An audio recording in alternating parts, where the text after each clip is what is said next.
So here we are, Jenny. It's the final session. Session 20. We're still on creating that culture of family on mission. But this time we're taking that one step further. And in fact, even though the whole of this thing is called Launchpad, actually, this could be the launchpad for many people into a whole new adventure, this session on multiplication. Because really, that's where it's all heading.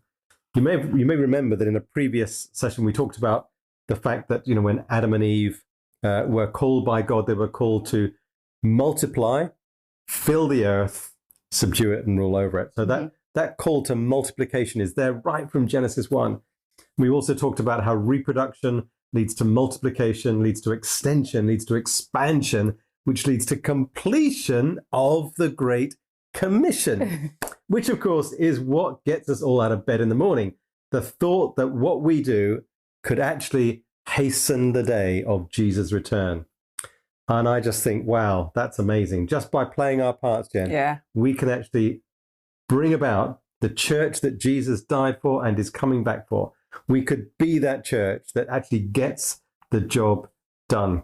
We could take the church from its maintenance mode, which so many churches are in, and go from maintenance to mission. That's the early part of our journey on Launchpad. From maintenance to mission to multiplication and ultimately to movement, something that is unstoppable, that will actually fill the earth and fulfill those prophecies that pop up through the Bible about God's glory filling the earth as the waters cover the sea.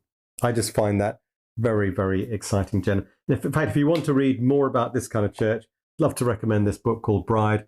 It's by me, but don't let that put you off. It's all about this church that Jesus wants to come back for. Okay, Nick. So that's really exciting. How are we doing with that, though? Here in the West, is that what it looks like where we are? Well, that's a good question. I think the problem is that in the West, we are very much the aberrant church. We're not the normal church which exists in other parts of the world or in other parts of history. Our church is, because of its institutionalized nature, has become very focused around, particularly when you think of church planting, it's become focused around planting Sunday services, acquiring, paying for, decorating and maintaining buildings, about full-time church leaders who kind of have to be paid in order to do the job rather than doing it just because they're passionate to see the church grow and multiply. But I think there are signs of hope, Jen. Good. Glad to hear it. Okay. And the signs of hope, because the problem with that kind of idea of church planting, this idea of multiplication, ultimately, where it leads to is church planting, whether it's planting house churches or whether it's planting bigger expressions of church. I think one of the difficulties we have is that church planting has been done by professionals who required buildings and a salary, and we've got to be nimbler. And the signs of hope are in the rest of the world. Where there are disciple-making movements, church planting movements in the East and in the South, the global East and the global South, we see a very different picture.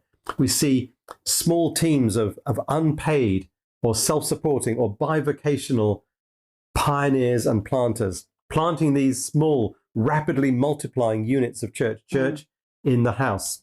And we see them taking ground at a rate that is unprecedented in church history. They don't need buildings, they don't need salaries, and they don't need status. Most of these are untrained. I mean, they've had local training on the ground, but they've not been to theological college.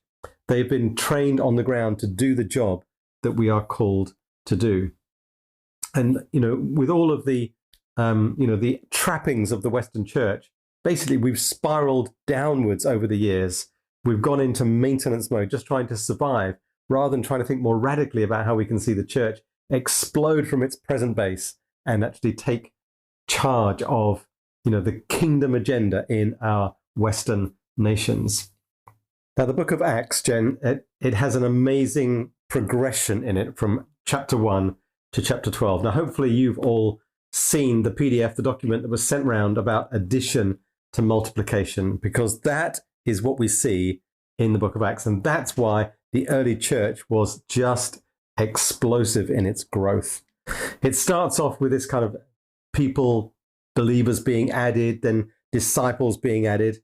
And then finally, disciples start to get multiplied. And the language is very specific, two very clear, different Greek words for addition and multiplication. Disciples get multiplied. Then it says churches get multiplied in Acts 9. And finally, Acts 12, we see the gospel itself being multiplied. In other words, going viral. It just went crazy, spread throughout the whole of the known world. Now, that addition is really important because many churches, sadly, it's not that they don't get multiplication, not many do, but most churches are really happy they just get a bit of addition. Think, a few more people added to the church. Yes, let's celebrate that. That's amazing. And of course, it is good. It is good, yeah. We do want addition. Many churches are experiencing subtraction, they decline, and sadly, some obviously experience division as well, where there are splits, and that normally decimates a church. But the goal is multiplication, and this journey through the book of Acts shows us what is possible when there are disciples who are committed just to living the life of missionary disciples, being church together, creating that culture of family on mission, living out of the kind of oikos, house, church in the house way of being church. This is the result. So, Jenny, do we stand any chance of grabbing that DNA, that kind of culture in the church today that actually could help our group start to multiply? What sort of things could we do that might make that happen? Yeah, I think we do have to be hopeful, because yes is the answer. Yes, we definitely can. And yes, we will. We will. Amen. And I think we have to be intentional, though, don't we? So we have to start by actually setting the vision. That desire to multiply needs to be right at the front end of our groups. We've got to talk about it. We can't just be like, well, we're leaders and we're over here sort of like thinking about multiplication, but then we never share that with the rest of our group. Do you mean even before the group is even launched? Yeah, well before. I think when you're sat down and thinking, if you and a couple of friends are like, we really believe God is calling us to this new place. Maybe you've done the 7 Ps and you're like, actually, we want to go and invest in this place or project or people right from the start. Before you do anything, you've got to talk about how we move from it being one generation to many. Because what we really want is something that we don't want it to just multiply once, do we? We want it to keep multiplying. We want it to keep growing. We want the gospel to keep spreading. And to do that, we have to talk about it. So we've got to be people that are willing to embrace the fact that whatever it is that we do together probably isn't forever, that it's for a season. Like, we invest in this space with these people for a season, and then we're able to hand it on and we go and do something somewhere else. And once again, the gospel moves to a new place. But if we don't talk about it, it will come as a really horrible shock to the people that we are on mission with. And we don't want that. So we've got to be talking about it. And I guess that's one of the problems with people that are defaulting to up and in. They just want to stay everything as it is. Yeah, they want to stay together. And it's difficult, isn't it? Because of course we want to stay together. People like being together. You've made friends, you've invested in relationships, you've grown together with God, which is of course why you would like to stay together. But that's not what Jesus calls us to. He calls us to see the gospel move to the very ends of the earth. And to do that, that means that it's not that we're not going to stop being friends, are we? We don't stop being part of mission together even. We're just doing mission in different places. But you can still meet for coffee. It's fine. And I guess even those communities that are multiplying can connect together from time to time. Yeah, of course they can. Celebrate their stories. Yeah, because it's a space to encourage one another in, isn't it? And I think we have to think about ourselves differently as missionary disciples, don't we? So that we are free to go and move into new places and spread the gospel there. So we do have to talk about it. The other thing we actually have to do is raise disciples and raise leaders. We can't get away from it. We are not just disciples. We're disciples who make disciples, who make disciples, who keep making disciples. And it's for us to make sure that whatever it is, whatever our small group looks like, we want to be investing in our leaders. It might be that you take them through Launchpad again. You find those emerging leaders in your group and you're like, actually, we want to invest in them, don't we? We want to give them opportunities to learn and grow as disciple makers, not simply as disciples, because otherwise we're not going to see very much movement, are we? And the other thing that we have to do is a little bit of letting go and allowing other people to actually take some initiative and some responsibility in trying out new things. We have to let other people have a go. I think, leading a group doesn't mean that you do everything. It should mean that you empower others to put their skills and their talents into growing what God's given them so that they can flourish and fly and move forward. So we've got to be we have to have light hands with the things that God gives us so that we can share them with others. And I think, another thing about raising leaders is I think for some people, we will find that it is probably much more helpful if we don't use that word. Okay, the L word can be a bit off-putting because depending on what your experience has been of leading others or being led by others, sometimes that word can be a bit of a hindrance. Because really what we're looking for are people that are willing to take initiative. So you're kind of looking for those people who, when you're like, oh, we've got a Bible study next week, they're like, oh yeah, I can do that. Or people that are naturally hospitable and are like, actually, I'll bring that person along with me, or I'll pick you up from, wherever you are. The people that are already investing in the group, they're already wanting to take part because we want people who are teachable, don't we? There's actually quite a lot for us to learn and we keep learning, don't we? We are always learners if we're disciples of Jesus. And we want them to be available and accountable. We go back to those two abilities that we talked about quite a few sessions ago. When we're looking for emerging leaders, that's what we're looking for. And for us, as the people who are bringing those new people along, we are taking them back round the square. It all comes back round.